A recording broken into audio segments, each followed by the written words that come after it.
Assalamualaikum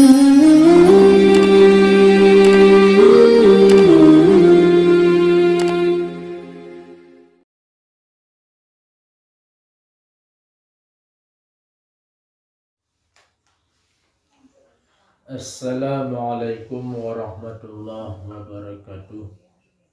Bismillahirrahmanirrahim. Alhamdulillahi rabbil alamin.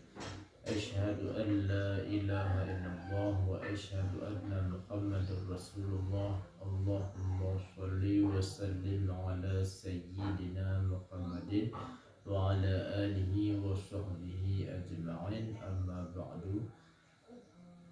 Saudaraku yang dimuliakan Allah, hari ini kita lanjut lagi pengajian kitab fikih, kitab Nihayatul Zen, bab salat.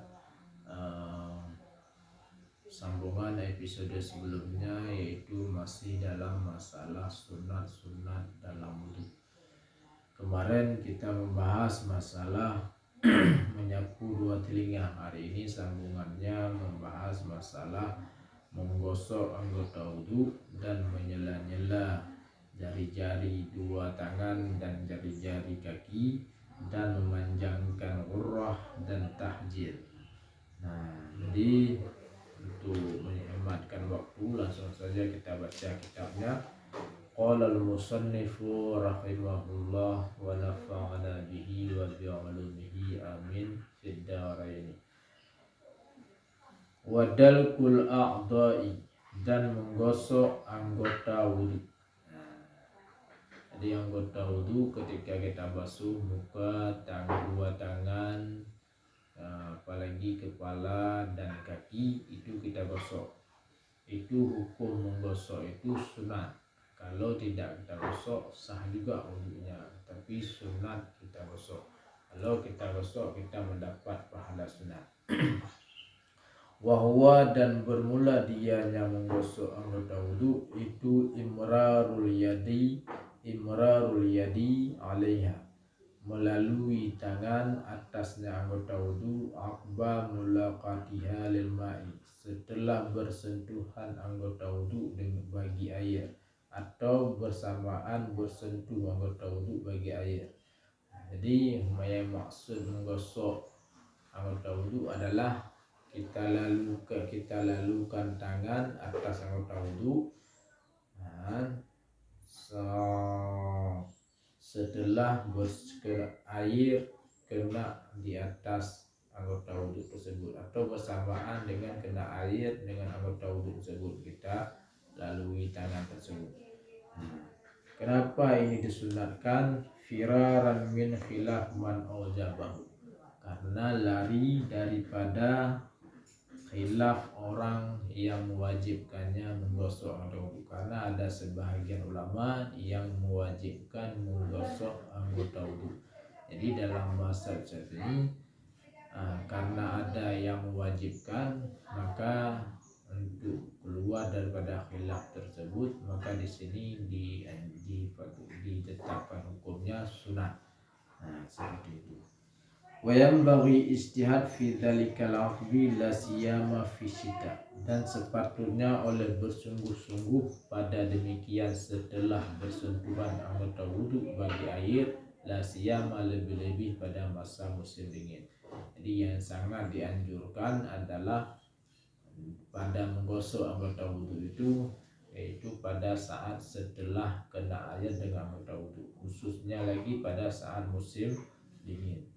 Itu sunat, itulah sunat menggosok anggota wudhu. Sekarang watahlilu lihyati kisatin, dan menyela-nyelai jenggot yang tebal. Ini juga sunat, salah satu sunat dalam wudhu, menyela-nyelai jenggot yang tebal.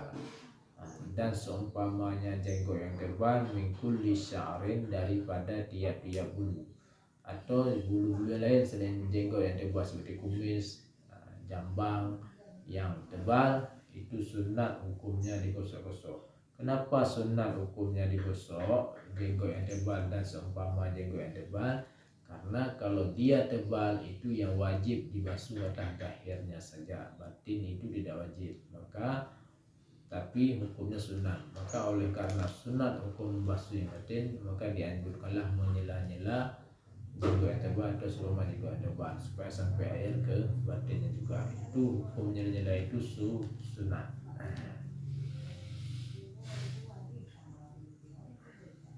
Yaktafi bi ghasli dhahiri, yang memadai dengan membasuh dahinya saja. Jadi di sini menyela-nyela jenggot yang tebal dan seumpama jenggot yang tebal dari tiap-tiap bulu yang memadai dengan membasuh dahinya saja.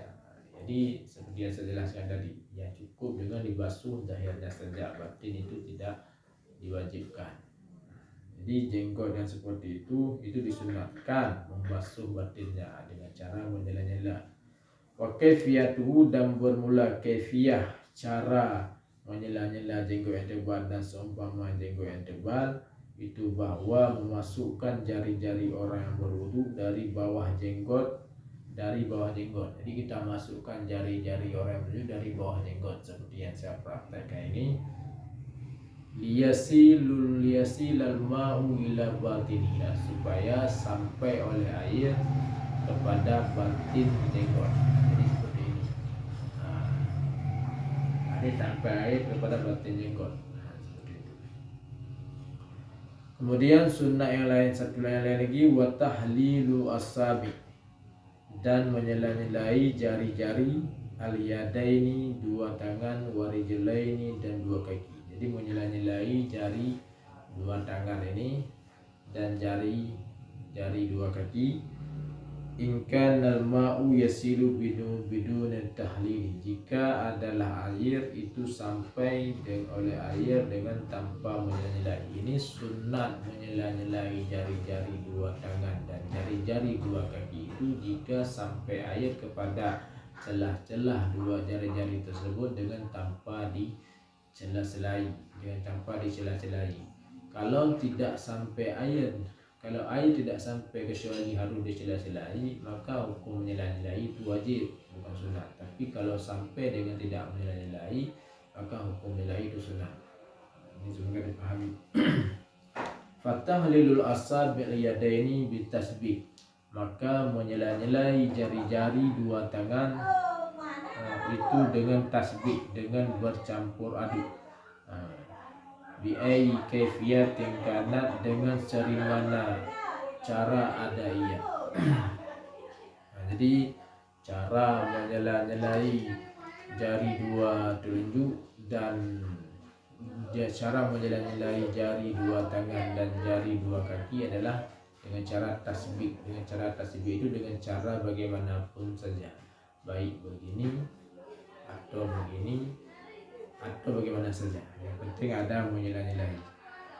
Bi'an yadkhula asabi' ihda yadayhi, dengan bahwa memasukkan oleh orang yang berwudu akan jari-jari salah satu dua tangannya dalam jari-jari tangan yang lain.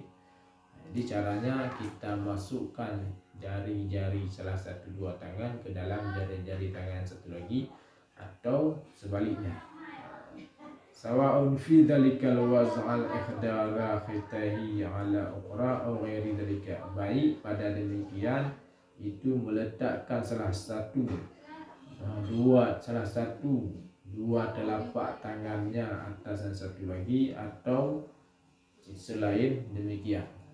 Jadi caranya apakah kita letakkan salah satu dua telapak tangan atas yang satu lagi, atau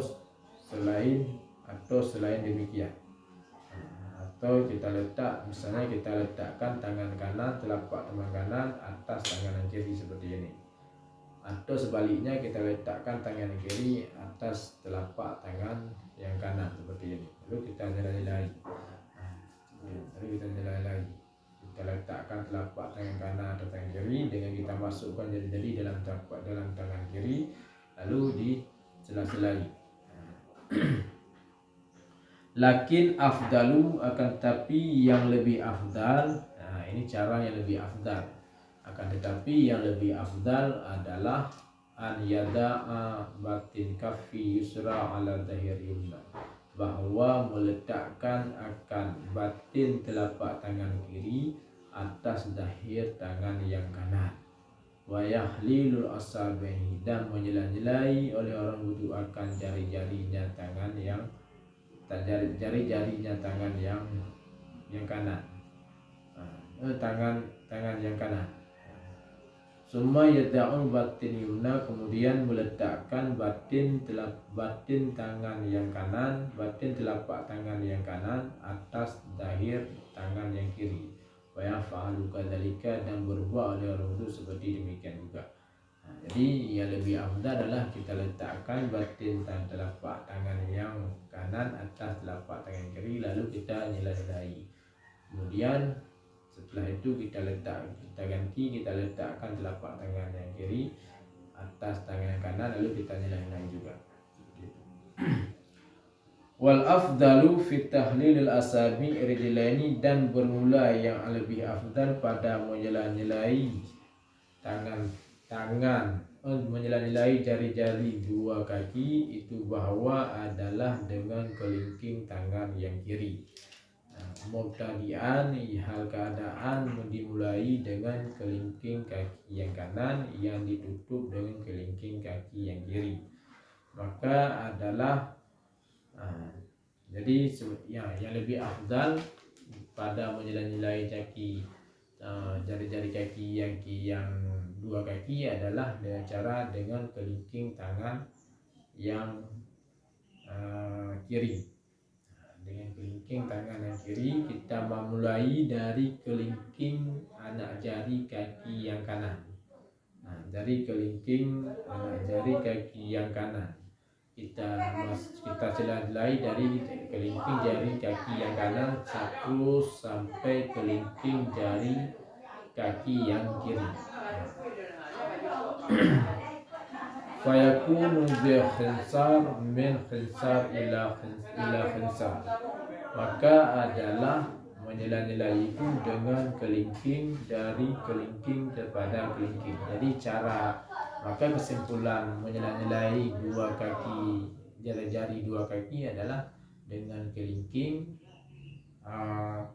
dari kelingking kepada kelingking. Maknanya dengan kelingking tangan kanan, tangan kiri, dan dimulai dari kelingking tangan kaki kanan sampai ditutup kepada kelingking tangan kaki yang kiri. Seperti itu. Kemudian sunat yang selanjutnya adalah wa italatul ghurrah wa tahjil, dan memanjangkan ghurrah dan tahjil. Jadi memanjangkan ghurrah dan tahjil. Ghurrah itu dalam bahasa umum budak laki-laki atau budak perempuan. Menurut istilah fikih berarti mengusap lebih dari usapan sebatas muka dan tangan anggota wudu. Ini disunahkan oleh Islam. Jadi itu ghurrah. Ghurrah itu dalam fikih yang maksudnya, kalau dalam bahasa kamus itu budak laki-laki atau perempuan, tapi yang maksud di sini adalah istilah fikih. Yang maksud dalam istilah fikih adalah mengusap lebih pada wajah dan pada dua telapak tangan dan kaki, pada dua tangan. Ini dianjurkan. Jadi fal ghurratu fil wajhi, maka bermula ghurrah itu pada wajah. Jadi ghurrah adalah hanya pada wajah. Ghurrah ini disunatkan pada wudu. Wa tahjil, dan bermula tahjil itu pada dua tangan dan dua kaki. Kalau tahjil pada dua tangan dan dua kaki. Wa huma ismani lil wajib wal mandub, dan bermula keduanya ghurrah dan tahjil itu dua nama bagi yang wajib dan yang disunatkan. Jadi ghurrah dan tahjil ini adalah merupakan nama untuk perbuatan yang diwajibkan, untuk perbuatan bagi yang wajib dan perbuatan bagi yang disunatkan. Contoh yang wajib adalah jadi kalau basuh wajah itu kan diwajibkan kita lebihkan dari batas wajah sedikit, dan juga sunat dilebihkan dari batas wajah sedikit seperti cara dijelaskan di sini nanti. Itulah yang dimaksud bagi yang wajib dan bagi yang disunatkan. Wal ghayatul italatil fil ghurrah, dan bermula akhir memanjangkan pada ghurrah itu bahwa membasuh oleh orang berwudu akan dua sebelah lehernya beserta mukadimah kepala. Jadi kalau urah pada wajah adalah kita basuh wajah dengan kita kenakan dua sebelah leher. Dua sebelah leher ini kita basuh wajah dengan kita kenakan dua sebelah leher ini. Kemudian mukadimah kepala. Mukadimah kepala itu ini. Ini mukadimah kepala. Permulaan kepala. Itu urah, itu ghayatul italah, memanjangkan pada urah. Wa fi tahjil, dan bermula gayah penghabisan memanjangkan pada tahjil itu isti'ab, menguasai adadan dua lengan dan wasaken dan dua betis. Kalau tahjil kan pada dua tangan dan pada dua kaki, maka tahjil akhir memanjangkan tahjil pada tahjil adalah dengan kita basuh juga dua lengan. Batas membasuh tangan adalah sampai siku-siku batas membasuh dua lengan. Maka tahjilnya adalah disunatkan membasuh lengan juga. Ini membasuh lengan ini namanya tahjil, hukumnya sunat. Jadi basuh sampai lengan. Begitu juga tangan kiri dan kaki, batasnya sampai dua mata kaki. Maka tahjilnya disunatkan tahjil adalah basuh juga betis. Maka sunat juga kita basuh betisnya. Basuh betis itu namanya tahjil. Itu hukumnya sunat. Demikianlah pengajian kita hari ini, semoga dapat dipahami. Nanti kalau ada yang ingin bertanya, silakan bertanya pada kolom komentar nanti di bawah. Wabillahi taufiq wal hidayah. Assalamualaikum warahmatullahi wabarakatuh.